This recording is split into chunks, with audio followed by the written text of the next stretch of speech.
Welcome to the 11th night of the 1,000 Nights and a Night. And it begins now. She said, "It hath reached me, O auspicious king, that the lady, after laughing at the porter, despite her wrath, came up to the party and spake thus: Tell me who ye be, for ye have an hour of life. And were ye not men of rank, and perhaps notables of your tribe, you had been so froward, and I had hastened your doom." Then said the Caliph, "Woe to thee, O Jafar! Tell her who we are, lest we be slain by mistake, and speak her fair before some horror befalls us." "'Tis part of thy deserts," replied he. Whereupon the Caliph cried out at him, saying, "There is a time for witty words, and there is a time for serious work." Then the lady accosted the three Kalandars and asked them, "Are ye brothers?" When they answered, "No, by Allah, we be not but thinkers and foreigners." Then quoth she to one among them, "Wast thou born blind of one eye?" And quoth he, "No, by Allah, was a marvelous matter, and a wondrous mischance which caused my eye to be torn out. And mine is a tale, which if it were written upon the eye corners and needle gravers, were a warner to those would be warned." She questioned the second and third Kalandar, but all replied like the first: "By Allah, O our mistress, each one of us cometh from a different country, and we are all three sons of kings, sovereign princes, ruling over suzerains and capital cities." Thereupon she turned towards them and said, "Let each and every one of you tell me his tale in due order, and explain the cause of his coming to our place. And if his story please us, let him stroke his head and wend his way." The first to come forward was Hamal, the porter, who said, "Oh, my lady, I am a man and a porter. This dame, the cateress, hired me to carry a load, and took me first to the shop of a vintner, then to the booth of a butcher, thence to the stall of a fruiterer, thence to a grocer who also sold dry fruit, thence to a confectioner and a perfumer, come druggist, and from him to this place where there happened to be me. With you, what happened? Such is my story, and peace on all of us." At this the lady laughed and said, "Rub thy head and wend thy ways." But he cried, "By Allah, I will not stump it till I hear the stories of my companions." Then came forward one of the monoculars and began to tell her the first Kalandar's tale. "Know, O my lady, that the cause of my beard being shorn and my eye being torn out was as follows. My father was a king, and he had a brother who was a king over another city. And it came to pass that I and my cousin, the son of my paternal uncle, were both born on one and the same day. And years and days rolled on, and as we grew up, I used to visit my uncle every now and then, and to spend a certain number of months with him. Now, my cousin and I were sworn friends, for he ever entreated me with exceeding kindness. He killed for me the fattest sheep, and strained the best of his wine, and we enjoyed long conversing and carousing. One day, when the wine had gotten the better of us, the son of my uncle said to me, "O my cousin, I have a great service to ask of thee, and I desire that thou stay with me not in whatsoever I desire to do." And I replied, "With joy and goodwilly." Then he made me swear the most binding oaths and left me after a little while, where he returned leading a lady veiled and richly apparelled with ornaments worth a very large sum of money. Presently he turned to me, the woman still behind him, and said, "Take this lady with thee and go before me to such a burial ground," describing it so that I knew the exact place, "and enter with her into such a sepulchre, and there await my coming." The oaths I swore to him made me keep silence and suffered me not to oppose him. So I led the lady to the cemetery, and both I and she took our seats in the sepulchre, and we waited and suffered in silence. But before long, we sat there, and the uncle's son came with a bowl of water, a bag of mortar, and an adze somewhat like a hoe, And he went straight to the tomb in the midst of the sepulchre, and breaking it open with the adze, set the stones on one side. Then he fell to digging into the earth of the tomb till he came upon a large iron plate, the size of a wicket door. And on raising it, there appeared before it a staircase, vaulted and winding. Then he turned to the lady and said to her, "Come now, and take thy final choice." She at once went down by the staircase and disappeared.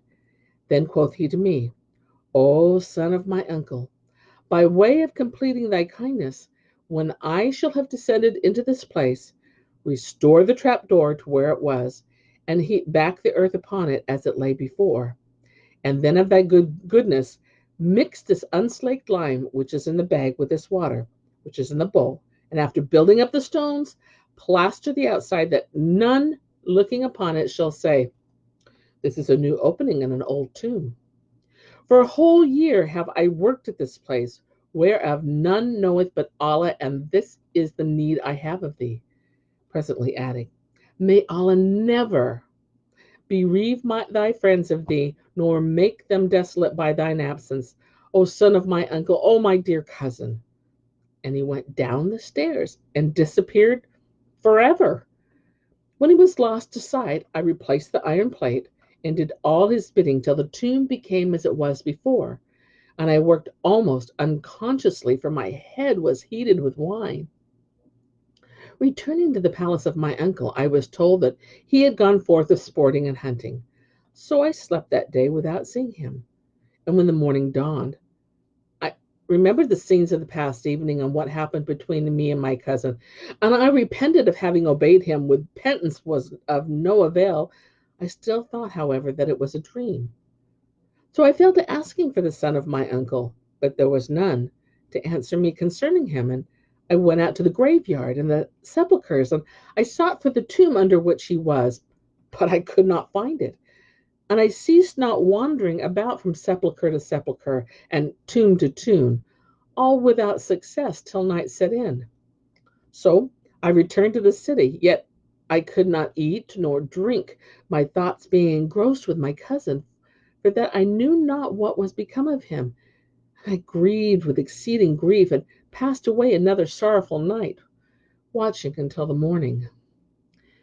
Then went I a second time to the cemetery, pondering over what the son of mine uncle had done, and sorely repented my hearkening to him where among those of all the tombs, but I could not find the tomb I sought. I mourned over the past, and remained in my mourning 7 days, seeking the place, and ever missing the path. Then my torture of scruples grew upon me till I well nigh went mad, and I found no way to dispel my grief, save travel and return to my father. So I set out and journeyed homeward. But as I was entering my father's capital, a crowd of rioters sprang upon me and pinioned me. I wondered thereat with all wonderment, seeing that I was the son of the Sultan, and these men were my father's subjects, and amongst them were some of my own slaves. Great fear fell upon me, and I said to my soul, would heaven I knew what happened to my father. I questioned those that bound me of the cause of their so doing, but they returned me no answer. However, after a while, one of them said to me, and he had been a hired servant of our house, "Fortune hath been false to thy father. His troops betrayed him, and the wazir who slew him now reigneth in his stead, and we lay in wait to seize thee by the bidding of him." I was well nigh distraught and felt ready to faint on hearing of my father's death, when they carried me off and placed me in the presence of the usurper. Now between me and him there was an olden grudge, the cause of which was this.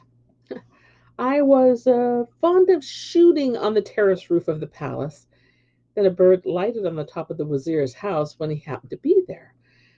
I shot at the bird and missed the mark, but I hit the wazir's eye and knocked it out as fate and fortune decreed.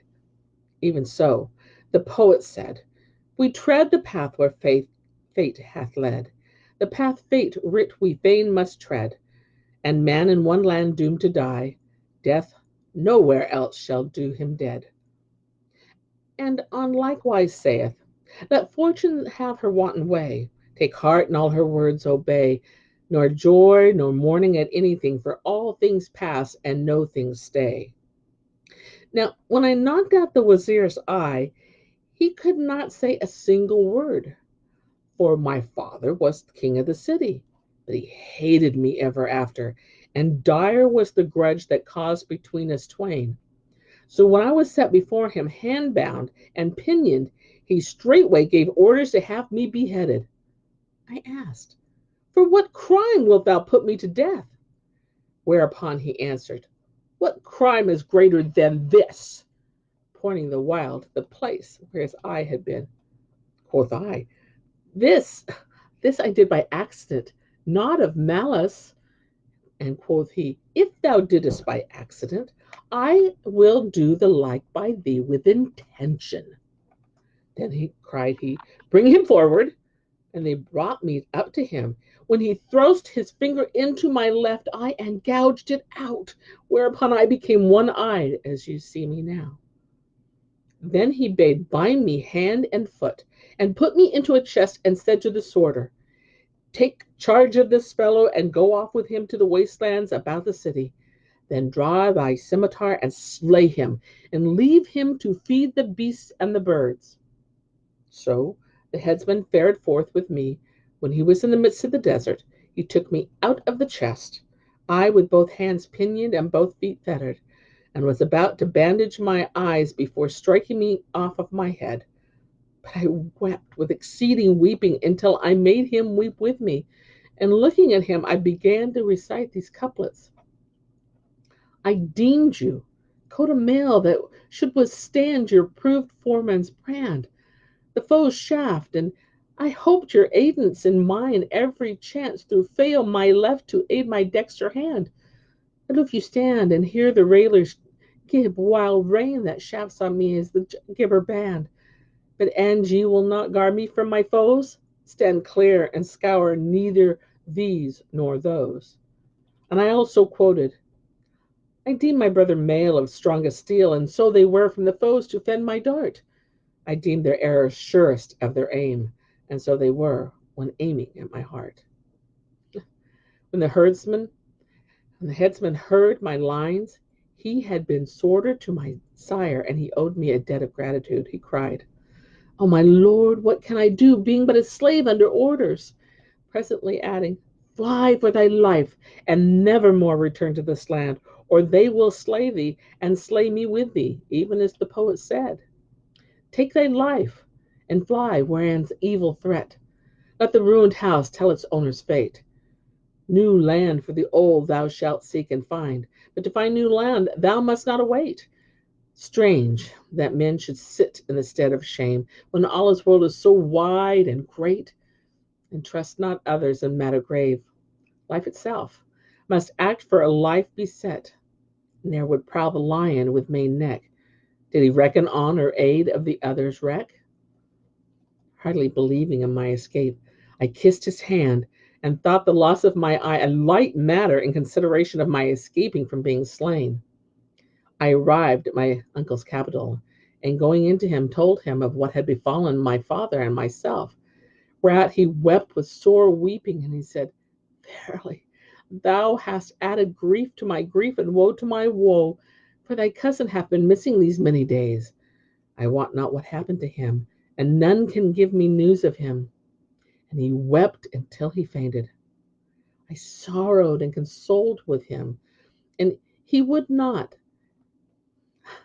He wanted to apply medications to my eye, but he saw that it had become a walnut with an empty shell. Then he said, oh, my son, better to lose eye and keep life. After that, I could no longer remain silent about my cousin, who was his only son and one dearly loved.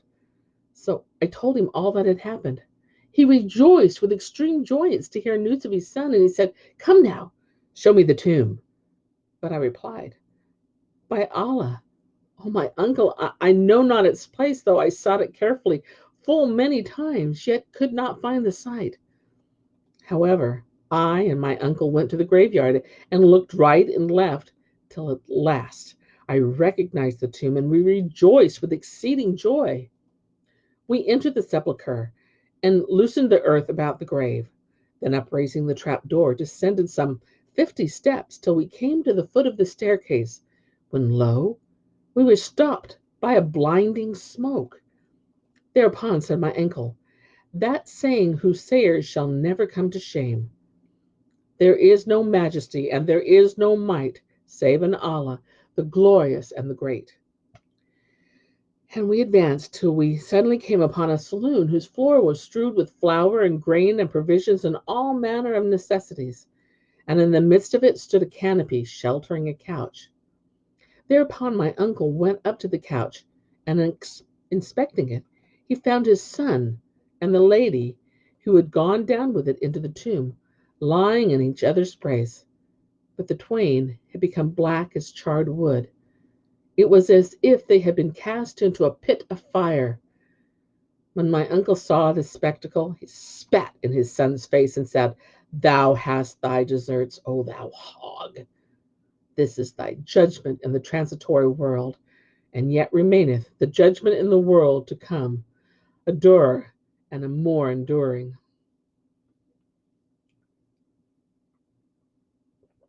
And Shahrazad perceived the dawn of the day and ceased saying her permitted say. And so ends our tale for the night.